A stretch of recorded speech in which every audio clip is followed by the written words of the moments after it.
What up, world? Back again. It is Country Rap Report. Yours truly, Vic XL. What up? It's your dude, Spank. And y'all know what we do right here when you're watching this show. You are watching the best to ever do it in the genre. I'm just joking. It's the only ones that do it in the genre. No, it's people out there, man. It's people out there. Ain't nobody doing what we doing. It's building, bro. Ain't nobody doing what we doing.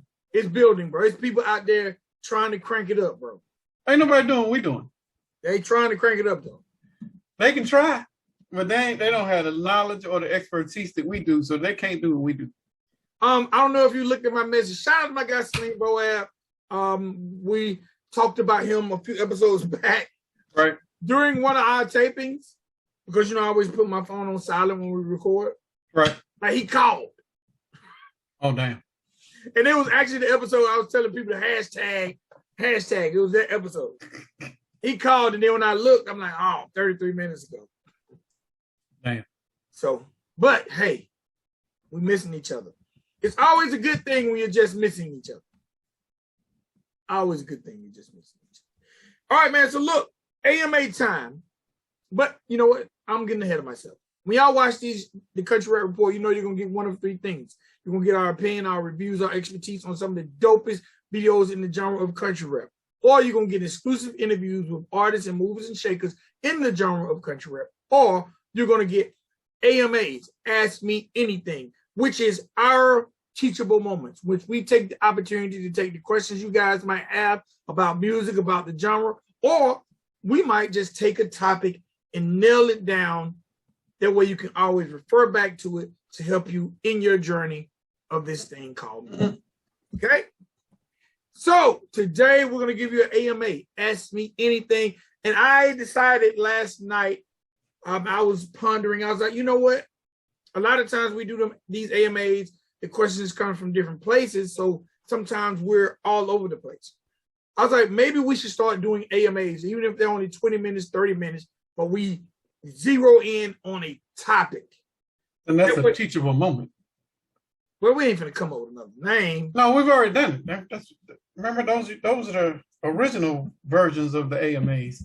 And we would bring out quotes from stuff that we were saying in episodes, and Heather would make them teachable moments. So it's this whole episode is going to be a teachable moment. Yeah. So they need to pull out their notepads or grab your phone and get ready to take notes. So now, if you guys still in the vein of AMA, if there's a topic you guys would like to say, look, I want you guys to do an episode on this, I think we could oblige that. Because I think as an artist, having something to refer back to can help you as opposed to trying to find a timestamp, this, that, and the third. Especially if it's a topic that we can compile enough information. Okay, well, this topic and when to or what is the role of a manager are the two topics that I get asked about a lot. So we probably need to dedicate another episode to that because the managerial stuff is very important. Very, very important. Today, let's talk about shows. What is a show? How to participate in a show. How to book a show, the different types of shows. Should you get paid? How do you get paid? How do you determine your work?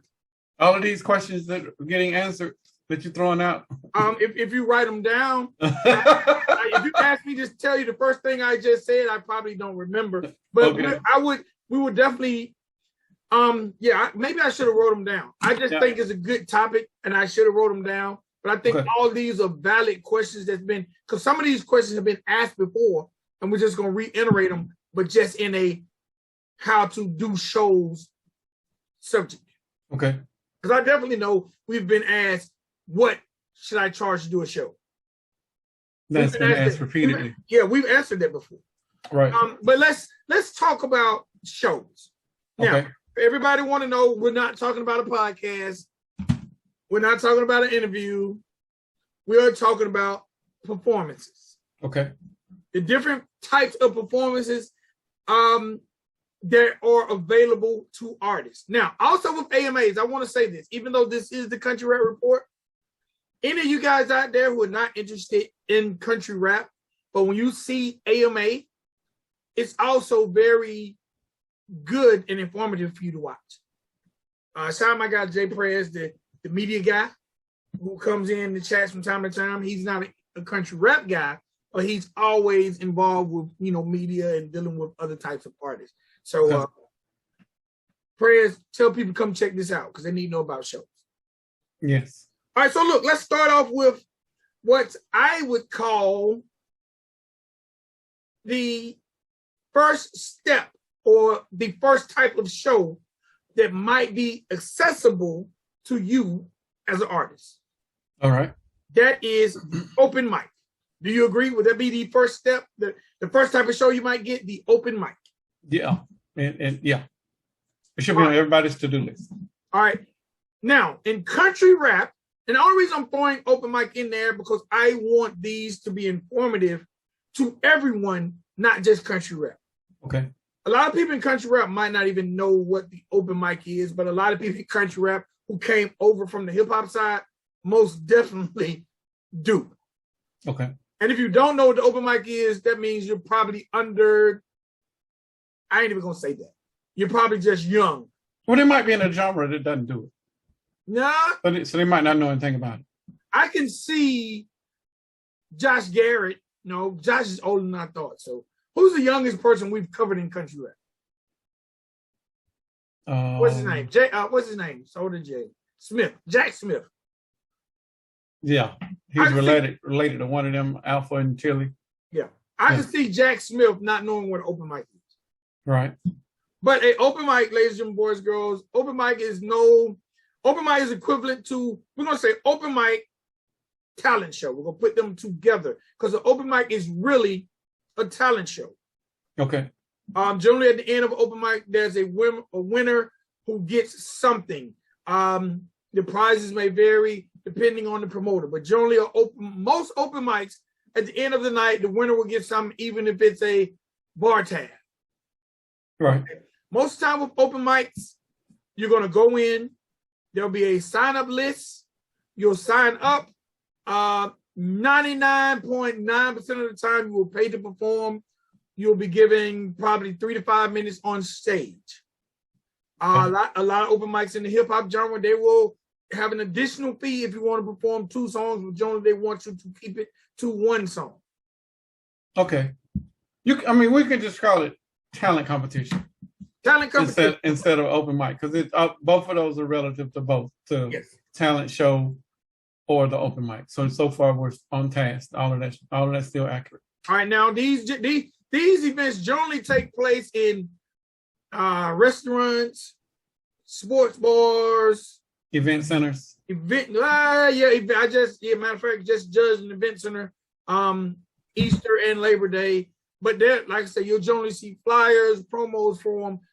You'll go in, you'll pay to perform. There'll be a registration, that's where you pay, or it'll be a pre-registration. You'll perform, and there'll be a winner announced at the end. Yes. I consider myself an open mic veteran. I've done so many open mics, I can't count.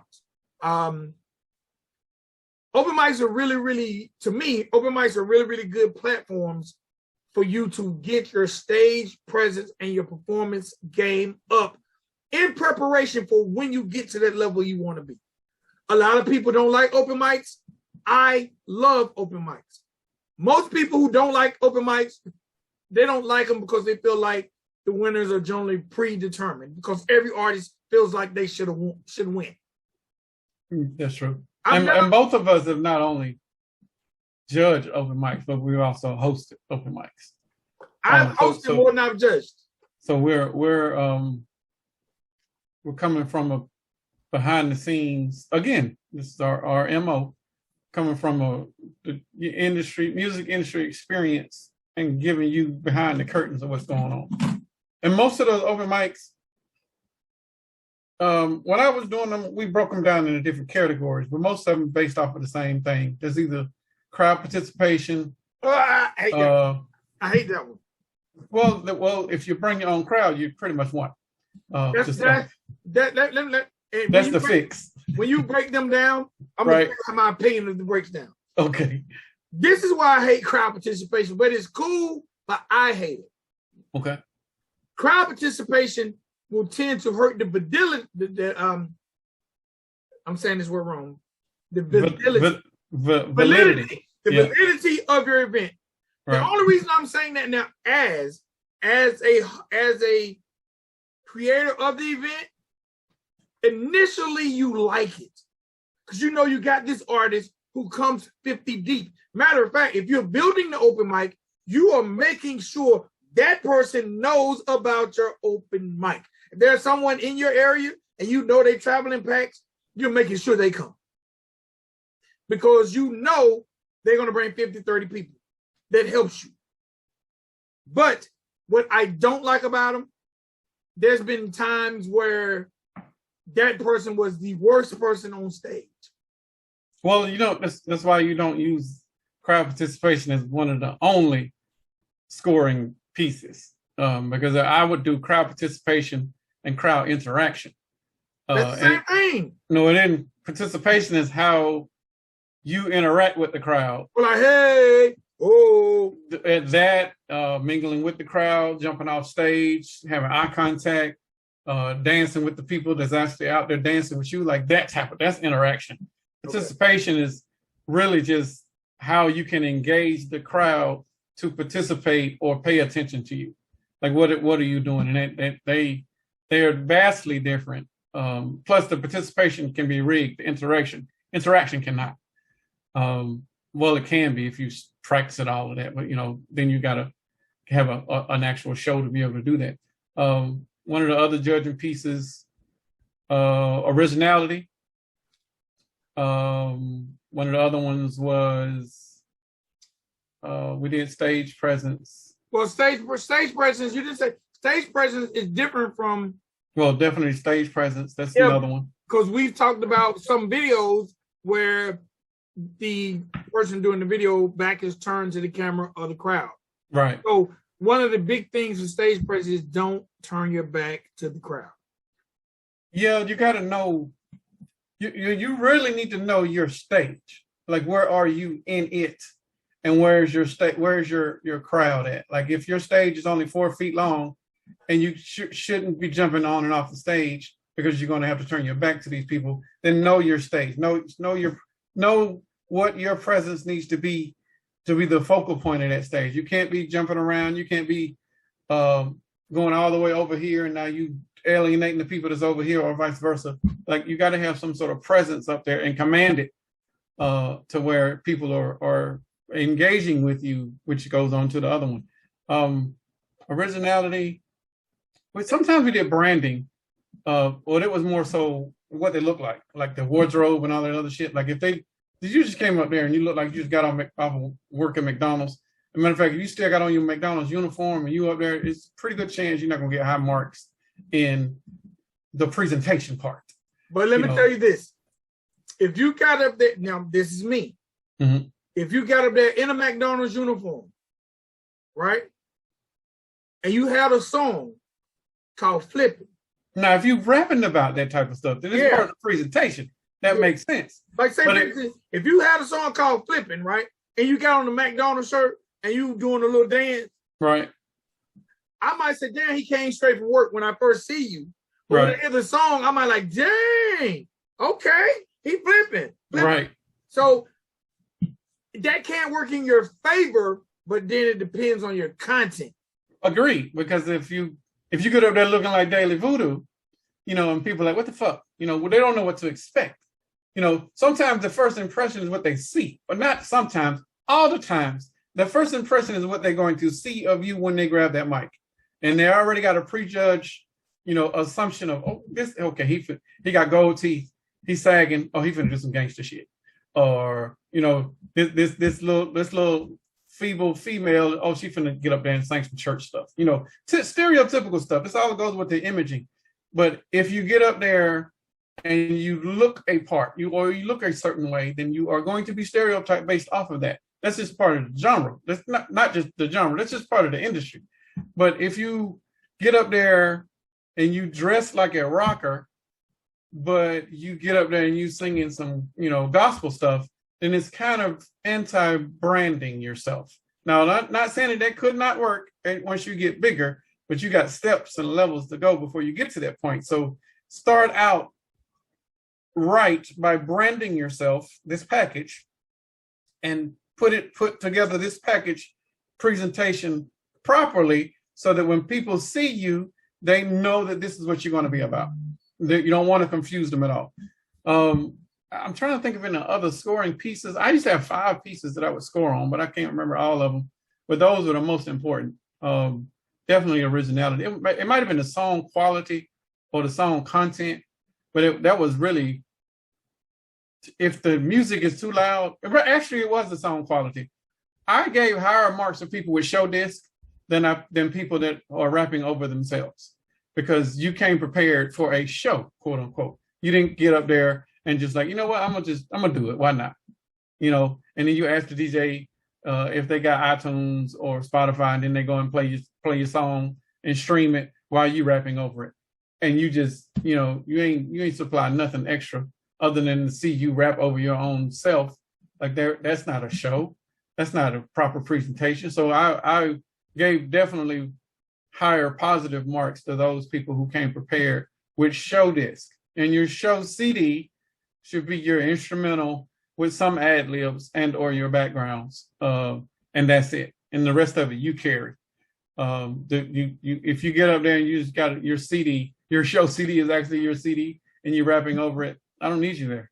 I can hear the music. I hear the music already. I don't need to see you do your music in person, because it's not the live performance that I'm coming to see that's going to draw me there. It's the music that I'm hearing that's going to draw me to the live performance. So I need you to be able to put together that show disc and offer me something different than what I'm already listening to by playing your song. Now, a lot of people might feel like, especially in the hip hop side of things, do open mics matter or do they work? I'm a firm believer everything in life is about what you want to get out of it. And I think that needs to be determined before you go through that door. Not before you hit that stage, before you make the decision to do open mics. Let me tell you 2 success stories that you can refer to or Google or find on YouTube that I've been a part of that say, yes, open mics can work. Number 1, to me, the greatest person I've ever seen on a stage is a tie for me when it comes to open mics. Okay? Not Mike Aggression. No, open mic. Mike Aggression, we're not even talking about. Mike Aggression is battle rap. Okay. Which is another story that'll be maybe when I do a documentary like all these other guys are doing documentary. To me, the greatest and the biggest success story from an open mic, and I'm gonna say from Atlanta, because I can't speak about other areas because I'm not in those areas of open mic, is an artist who goes by the name of Young Jock. Okay, a lot of people know Young Jock had the record "It's Going Down," which went #1 in the country. I know you see it. I'm sure it went top 5 in the country. Young Jock had the record with T-Pain, which went #1 in the country. Young Jock was discovered at an open mic in Atlanta, Georgia, that used to be hosted by a gentleman by the name of Akini the Black Mac, and he used to go down underground every Wednesday night. It was in my mind went blank. It was underground, and then it moved to Auburn Avenue. This open mic was so popular when they had negotiation issues from one spot and they decided to move it to another spot, the crowd went with them. That's the type of fanfare this open mic had, to the point where you had people coming in the city to do promo that will go do this open mic on Wednesday. That's how important and popular it was. Okay. Young Jock was signed off this open mic, and the record he was performing was "It's Going Down." Nice. He was actually doing that record. This is prior. He didn't have the dance then. Right. The record "It's Going Down" had been heard so much on the open mic circuit here in Atlanta, when it made it to the radio, people were probably singing along the very first time they heard it. That's how much Jock performed that record. So if you're out there and you use open mics as a way of people to hear your record, say for instance, you're a country rap artist, there is no radio. There is no radio. But say there's some spot in your town. I'm gonna just use Coca for example. Say Coca, there's a spot within a 30-mile radius once a week that do an open mic. That would be a great place, even if it's $5, $10, whatever it costs. Take some people with you, go into that spot. You get to perform your song every week, which initially will build some type of fan base within those four walls. I'm gonna disagree with you on that. Okay, let me hear your disagreement. The crowd and the event has to matter too. Unless it's a country rap open mic, I don't think anybody in country rap needs to be doing open mics that aren't country rap based. Let me tell you now, I would not agree with you, but let me tell you why I disagree. I'm gonna put this element in there, and then you can bounce it back if you don't agree. I agree with you, but it depends on the record. And the reason I'm gonna say that, Big Poe is a country artist, correct? Country rap artist, correct? Correct. I think Big Poe could do the open mic circuit and put wheels on that record. That record. Now, I'm not saying Big Poe should do all Catfish there or some of his other records. I think if Big Poe said, I'm going to do the open mic scene for 6 months and perform Bayou Baby, I think he could give it some form of wheels. And shout out to Big Poe. I heard he just got radio play in Louisiana, so salute to him for that. I think if you have a catchy enough record that's beyond country rap, I think it can work. Because you're trying to get, going back to, on the judges' card, pride participation. Mm-hmm. I can see Big Poe in open mics in Louisiana and the crowd going, Bayou Baby, raised in the 80s, boom, boom, boom, boom, boom. I could see, now, I don't think Big Poe should go do time in an open mic. But I think if you have because we agree a hit record is a hit record is a hit record. There are people who don't like country music, people who don't like pop, people who don't like different genres of music, but when they hear these magnetizing hit records, they resonate with them. So to me, I think it depends on your record. Because I think as a country rap artist, you got to have balls of fire. So you can't be afraid to go in front of the hip hop crowd. Because what would Coca do if Lil Baby came to town and said, I'm looking for opening acts in Alabama? Should Coca not go? Because no. You don't think he should go? Mm. You don't think he should take that visibility with the opportunity that someone who likes his music might be in the audience? I don't. I'm not for, yeah, that's fine. I'm not for, what's the word? I don't want to say sell out. It's definitely not selling out. No, I'm not for mixing. It ain't so much that the mixing or the integrating. Genre mixing. I don't want to act like any of that will be beneficial for them. If Lil Baby came, using your example, and his people were looking for opening acts, wherever they do that event, it's going to be $100 to perform. And Lil Baby's core fan base of mostly Black folks, Coco or anybody white is going to have an uphill battle getting positive results from that crowd. Okay. Plus, your music that you're going to do isn't catered to them. So I don't know. I'm just not for the open mic first, unless we can start some sort of circuit or club participations where the open mics are being done for country rap folks. I don't see it being beneficial. I actually see it as being a complete waste of time, other than you getting up there to practice, but you can practice at home. I don't disagree with you because I don't think there's enough country rap artists populated in the area to do a successful open mic. No, I think there are. You do? I do. Maybe I think there's maybe in Florida. No, I think there are. Period. Like there's. I think we're underestimating the amount of people that are white that like rap. This is what I'm classifying that, because this will be the participation. These are the people. You got to think. You're not going to see country rap events at a black club. You'll see country rap events at a club to where white people frequent, because this is the type of crowd that is going to be buying their music. So why not have or ask the other people that look like the crowd to see if they want to come and perform or put together some sort of showcase, in their city and run with it that way. I don't see it. Jock had it easy, because Jock had it. Every club is at that time, 90% of the clubs that were clubs, they had a black night. Or they had a hip hop night, now, so he had an opportunity. But remember, we're giving out the AMA of shows. It's not just for country rap. I will circle it back around to talk about the country rap perspective, because I don't give a shit about hip hop. I'm not even gonna lie.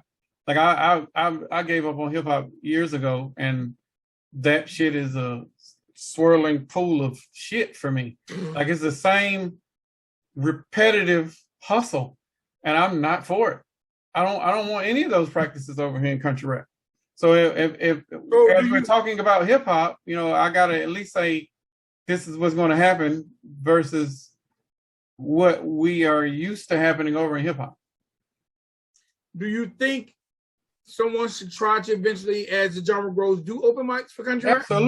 Absolutely, and should probably travel with it, because, like you said, it's not a lot of people that's trying to consolidate those talents. So move it around. In your area, you think a country rap open mic will work? In your area?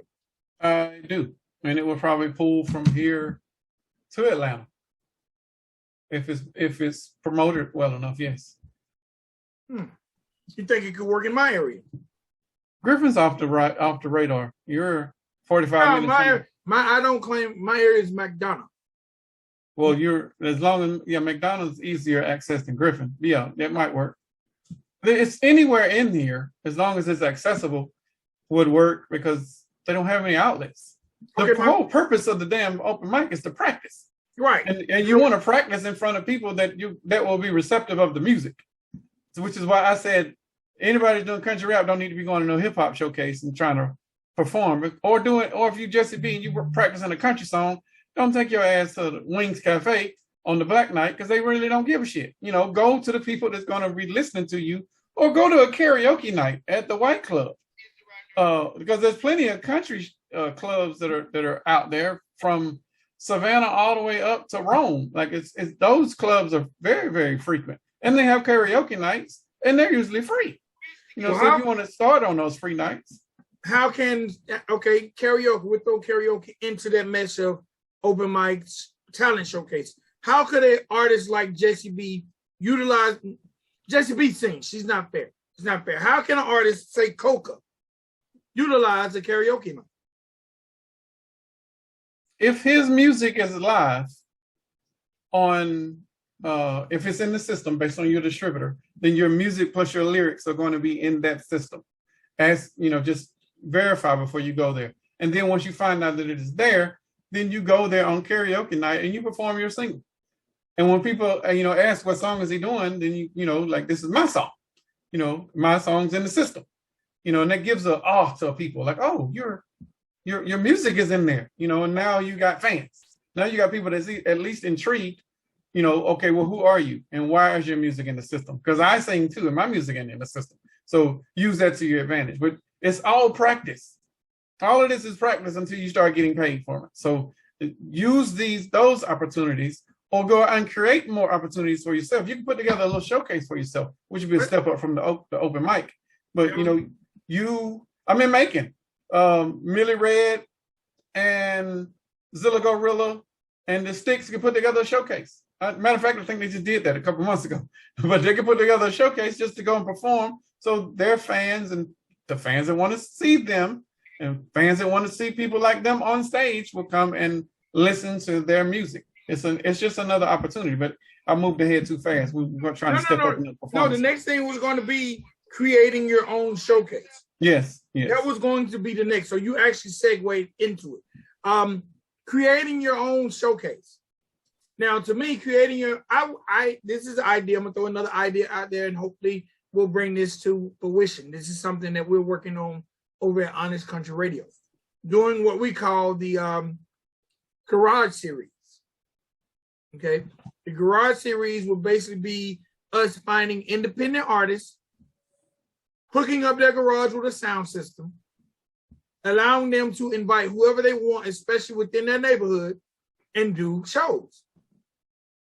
There are several ways you can create your own showcase. Years ago, actually, because I didn't start doing open mics, I started creating shows in my mother's backyard. I had a flatbed. Rest in peace to Mike Penn. I would rent Mike Penn's DJ sound system, and I would invite artists to perform. And I would say it was free. And we made our money selling alcohol and food. We used to call it hood stock. And I think as an artist, because I think a lot of times artists want to perform, they just don't know how. Create your own showcase. Create them around events. That should be, to me, if you're a country rap artist or what type of art, why would you not be performing in front of your family? I work at Party City. Yesterday, I had 3 different people who had purchases of $500 or more. They were having big events in their home for the 4th. All 50 plus people. If you have those type of families or know people like that, why are you not performing in front of them? The chance of you getting any booze is very limited. Not to mention, most people like to meet entertainers, big or small. True. Big or small. So to have someone come perform at your cookout, at your party, it almost makes people say, "You having a party next year? Who are you going to bring?" Right. Link up with people like that. Or like if you got your family, if 3 of the family members are getting together, y'all having a big event, say, "Hey, let me do my record." Ain't nobody in your family gonna tell you no. They're gonna think it's really, really cool. And you're gonna have someone there who's gonna wanna even really, really know you now. And they might not even know you. Grandma's gonna be out there. Like my mother will come to events I do and just be elated, like, and your family's gonna show you that love first. Then now guess what you just done? You performed in front of 75 family members, 50 family members. All those 90% of those people going back to work the next day to say, "Did you know my cousin rap? Did you know my?" It's almost like instant promotion. Mm-hmm. Because people don't know that level. But if you're someone, and Coca, I'm not picking on you, but to use you as an example, when you perform, and they're going to want to talk to you, and then you tell them your catalog of videos, those people want to tell people, "You know my cousin rap? These are his videos." It's almost like free promo. Right. Now, you're not trying to make no money off that, but guess what? That's when you get the budget t-shirts. That's when you go get the shirts that you can sell for $10. You know what I'm saying? Simple logo on it. Create your little merch table. Even if you got to give them away, give 2 to the family. So the family members might want to buy them. People will want to support you. And guess, I hate to say it, the more alcohol they drink, the more they're going to want to support. So create your own showcase, even if it's in your backyard. Because you know what'll happen. Also, you'll eventually meet other people who want to do it with you. Kind of like you just said, Zilla, the Sticks and Millie Red just done. Right. You'll find out you got a cousin who make beats or shoot videos. Like, because we'll sit around at family functions and only talk to the immediate family. Most people like inviting me to functions, whether it's at work or whether it's family, because they know I'm going to come through and talk about music. And there's someone at every event, no matter what you're doing, that likes music. True. Or wanted to get into it somehow, some way. So create your own showcase, shows, whatever it might be, in your backyard, in a friend's yard, whatever. Make it festive, make it fun, make it your single release party. I don't see enough people doing that. I have a big backyard that I want to throw a show in, but I don't, you know what I'm saying? I don't know enough people that's willing to say, hey, let me come utilize your backyard to do a show. Right. And I would only do it for country rap or rap. Like, I'm definitely not doing no hip hop show in my backyard. Right. I don't want y'all to know where I live. So, but I'm just saying, man, get together with your family and do something. Also, in creating your own situations. This is something me and Spank have talked about. Everybody goes to a fair somewhere. Figure out how you can perform at the fair, even if it's on the Saturday or one of the days where they're trying to get people in. Well, the big fairs, those come with a different set of rules. Mm-hmm. True. I'm talking local fairs. Okay, well the little ones that be coming in and out, like when you see them posted up, you need to be reaching out to whoever the organizer is and see if there's any performance slots available, and then tell them who you are, and it's usually coming with some sort of. You really need an EPK that you can send to them, or some sort of package that you can give them in their hand, and like, look, I can bring 100 people on Thursday night. That's money for them. Those are ticket sales, because you got to get in the fair. You got to get it. You got to pay. So and those are and it's the same way. And Vic and I used to be organizers. The reason we made sure that the person who had this serious fan base and we let them know about the event is because they would tell 50 people and 40 of them will show up, and then that's 40 people that's got to pay $5 to get into the building. Or if it's free at the door, then that's at least half of those people, half of the 25 out of the 50 will buy something at the bar or buy food. So now you're generating revenue for the establishment, possibly three ways: the door, the bar, and the kitchen. Those are the opportunities that you need to be thinking of when you are trying to work with people on having your own showcase or a collaborative showcase between you and a couple other people. Like, try to find those venues to where you would benefit them, because they're not just going to do it just because they know you, or even just because they like your music. It's about the business aspect of it. What can you provide for this establishment just by you coming and you performing? The Sticks is a local fan favorite here in Macon, but they and their crowd is diverse. I don't know if they could probably sell out a venue here by themselves, and I'm just being truthful. But if they could do and I'm talking about a venue like the Macon Centraplex, which is about 2,500 people, that's big status. But they can sell out 100 venue, or maybe a 200 seater or 200 head venue, and make it make sense. If don't overcharge at the door. These are not $20 tickets. These are like $5 tickets, maybe 10 at the door. Even if you don't do door, you're definitely going to make your money off of the bar and the kitchen. And if you're not getting the door yourself, you need to at least split some of that other revenue that you're bringing to the building, whoever you're talking with. And so these are the negotiations you got to think of as a business person. I'm benefiting you and we're making money together. So where are we splitting the money? If I'm not getting the door, then I need some of the bar. If I'm not getting the bar, then I need some of the kitchen. One of them three you need, or they could just pay you to promote and then you perform, and then that's another way. So you got 4 options of you getting paid that you need to be looking at from a business aspect. And then I'm talking about all of you, not just country rap folks. I'm talking about everybody that performs. It might be somebody out there that just does acoustic guitar, but there's a piano bar here in Macon. Imagine if the night that they were doing dueling pianos, you went in there and accompanied them with a guitar. That's a way for you to get some sort of exposure and bring fans to the piano bar that people that want to hear that type of music. You got to use it and think of it business mindset. Don't think of it as a musician. I need you to take a step back and put that business hat on, because as the musician is in you is going to be like, man, I just want to perform. I'll take whatever, or I'll do whatever. You need to be trying to figure out what benefits you and the establishment best, and figure out what money needs to be split and how. Now, also with the fairs, like I'm going to use the Spalding County Fair.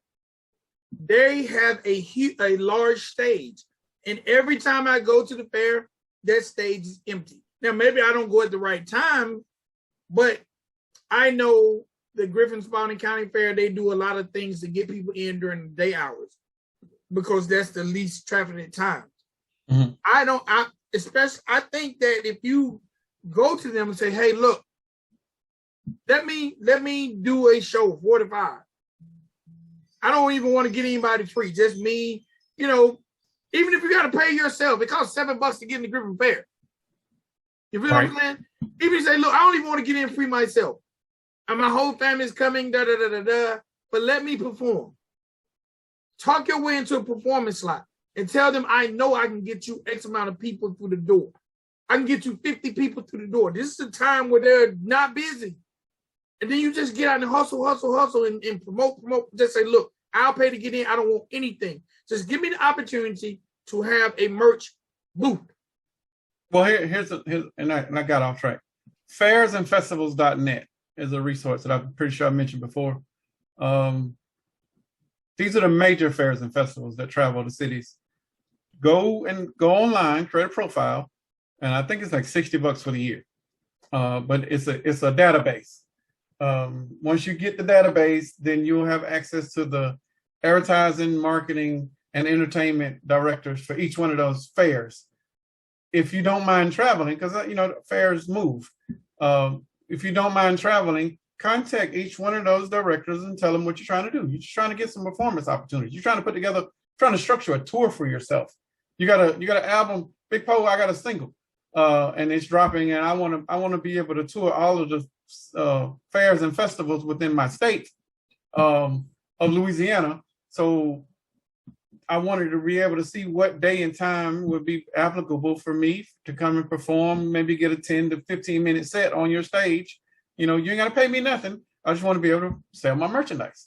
Use that as a resource, fairsandfestivals.net. Now, I don't know if the Griffin Fair will be on something like that, because it's not a major fair and festival, but they usually those type of fairs, and even the one here in Macon, when you find out that they are coming, immediately reach out to the entertainment director, or immediately reach out to the organizers of that.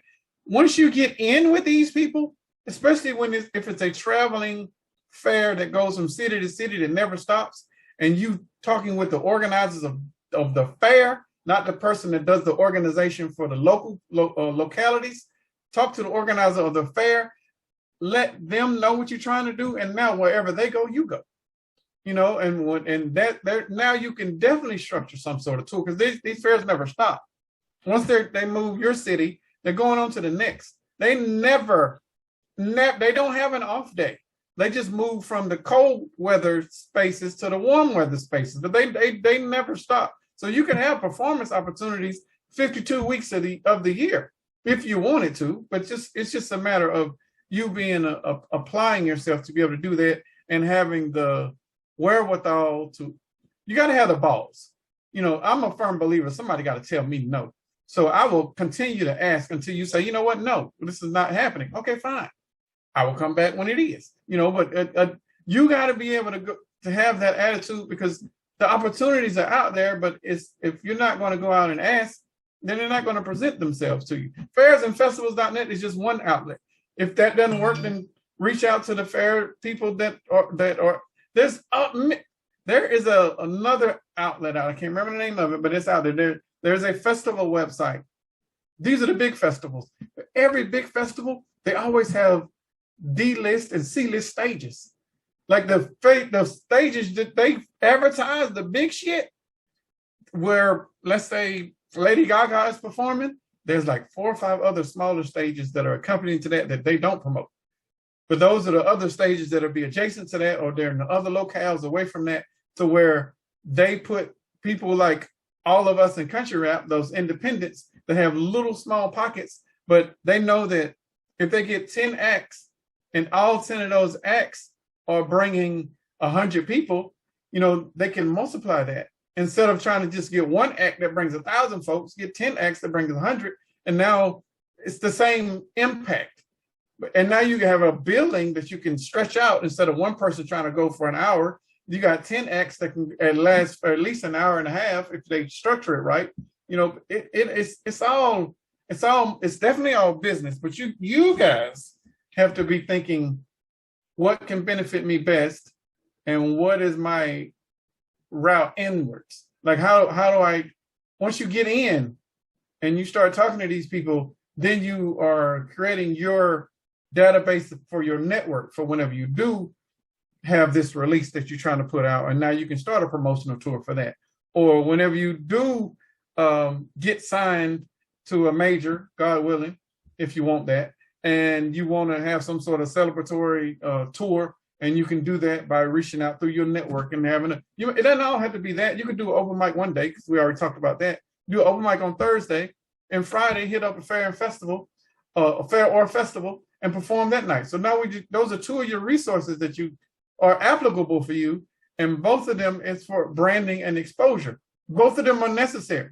Both of them you need, because you might be in fucking Nevada that you've never been, and you see it as an open mic on Thursday. You go and test that crowd. Go and test that material there. Go practice.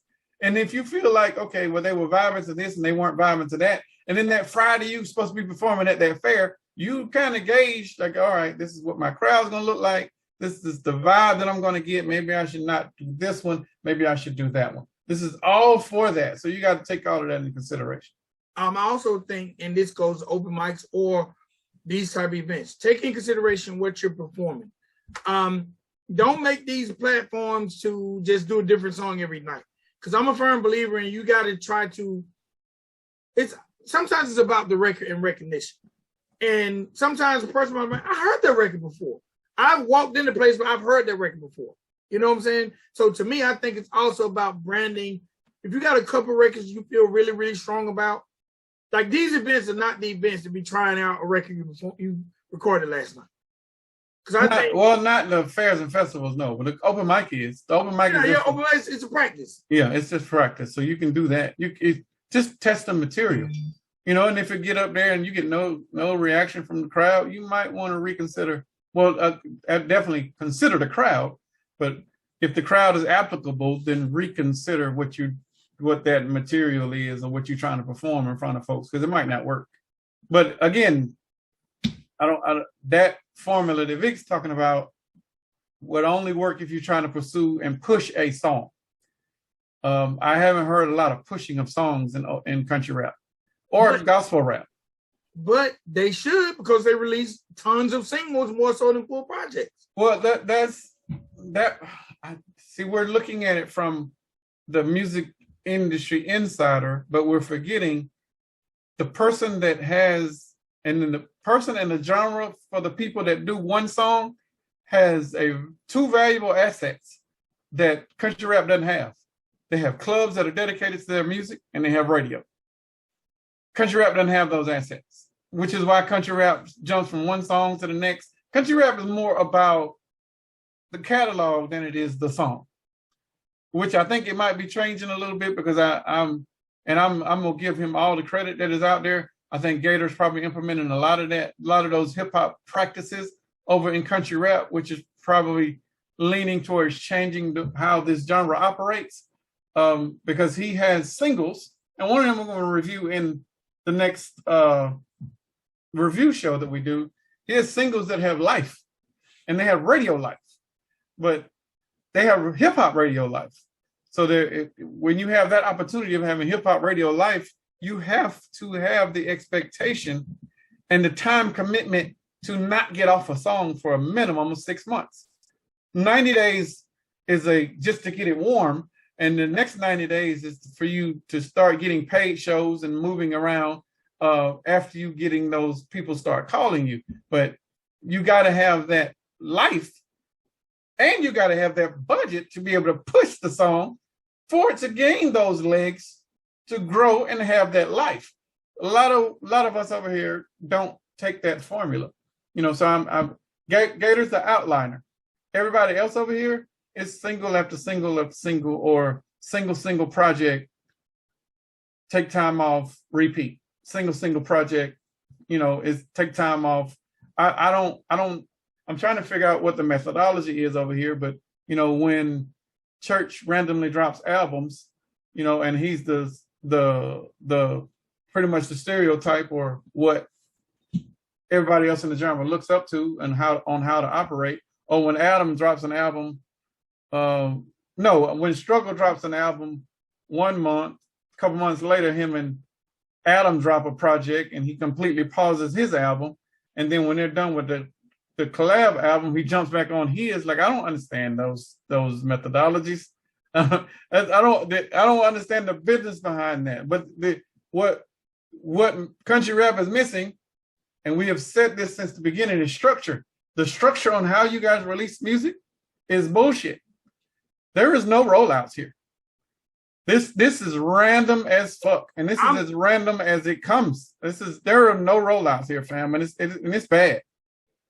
I'm fine. I'm seeing the very first rollout that I've seen in country rap, proper rollout right now with the guy Leroy Biggs. Okay.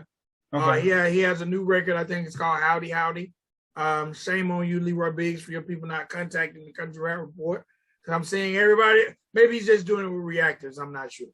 Okay. And I'm gonna shout it out just because I'm proud to see a rollout. But they have contacted different forms of media, and I'm seeing little Facebook promo, Instagram promo that this record and I think video is dropping. But a lot of people follow Leroy Biggs if you want to see what a rollout is. And all you guys know, once you recorded the record, you generally know once you put on whatever streaming platform it is, the release date. Right.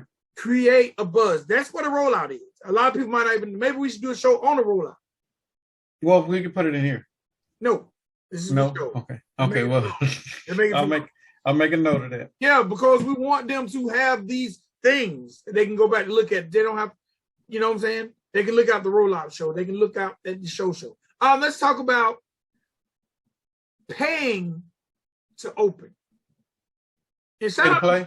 Pay to play, pay to open. Shout out to Narcotic. You had one of the potential most lessons in a video, and you took it down. I don't think you fuck with us, bro. I think you stopped fucking with us.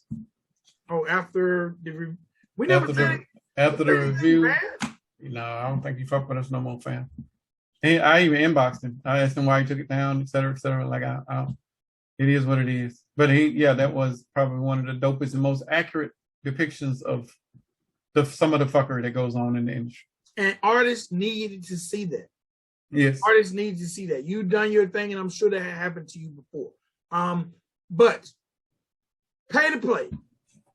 All right, I am against pay to play. Seriously. You're against open mics? I'm against pay to play. Now, well, I'm not against open mics. Rewind. I'm probably against pay to play to the level you're against open mics. Let me tell you what I'm against pay to play for. Okay. I'm not against pay to play, but I need to see what's going on. All right. Okay, you want me to pay to open for Jelly Roll? And Jelly Roll's performing at midnight, and you want me on stage at 2 p.m.? I ain't with it. Yeah, that's some bullshit right there. Right. Well, but maybe not now. I mean, it gotta matter.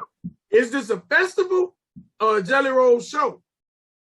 Okay, if it's a festival, then it's still applicable because there's people there. Yes, because if it's a festival and I still got room to I'm in the event. If I'm paying to play and I got a merch table and I'm allowed to still have my merch table when Jelly Rolls go on stage, then I'm not against that. Okay, well, for everybody in country rap and in gospel rap or whatever subgenre it is, if you're doing pay to play and you don't have a merch table, you're going to fail. Yes. You're not going to win. So don't do that. And I'm going to say this. And I know a lot of people feel like merch is too expensive. I'm looking at a swing press that I have right now. I'm looking at it. Y'all can't see. I'm looking at it. I got this swing press for under $200. Brand new, not a used one. I'm sure you can find one on Marketplace used. I work in a town that has something called a sock shop. I can go get a t-shirt at the sock shop for anywhere from 49 cents to $2, depending on the quality, time of year. But I'm going to go high end $2. Okay. All right. We are not trying to break the bank. You are an artist. You have a name. Hopefully you have some form of a logo, or if not, we're giving it away. You can go to Fiverr and for as low as $5, get a logo. Right. Now you can go to Super Duper, or it's another company. Get that logo made, and they can send you back the press things. I don't know what the word is called. They'll send them back. They have different quantities, 50, 100, 300, however many you want. You're talking about the vinyl? The vinyl, yes. Okay. Yeah. They will make it for you. If you don't want to get into making it yourself, upload your information to Super Duper. That's a company. That's one of the companies I'm familiar with, but there are other companies. Upload it. They'll print it out and send it back to you whatever quantity you want. Guess what? If you don't want to do that and you want to quick spur of the moment, you can go get them done at your local Office Depot or Office Max. Okay? They'll create them for you there. Get your cheap shirt, get your logo, put on it, get 100 of them, because this is not your only event. Even say you can afford 50 shirts. If you get 50 shirts at $2, that's $100. And say you get 100 logos for $25. You have $125. Now all you're doing is time. Well, you already bought your press. That's another $200. Okay? And just get the press. Boom, boom, boom. Involve your family, wife, kids. Make them part of the machine. Sell these shirts $10, $15. Get off of them. Because 100 shirts at $10 is $1,000. Yeah. That's $1,000. I just told you how to invest less than $500. Well, they don't need to try to sell all of them. No. Give some away. First of all, yes, giving some away, especially when you're on stage. On stage is the best time to give them away, but give some away because that makes other people want them. Yes. Say you got some, well, baby, you didn't get the logo as accurate as you wanted. Say you got a bunch of IDs and kind of turn out like I want. Give those away. Give them. Give them to you. Give them to your family. Yeah, don't let them be in the stack of ones that you trying to sell. Give those away. I guess both of us got phone calls coming through. Yeah, both of us. But you have to do it. So if you had a festival and you have access all day to the festival, so they put you on at 2, Jelly Rolls at midnight. Hey, you better be ready to put them 10 hours in. Yes, sir. Shaking hand, kissing baby. And listen, artists, I don't give a damn about you. I don't like social media. Everybody likes meeting someone on a level higher than them. This is a business. You know, if you think that you are worth $5,000 a show, then prove it. What is your draw?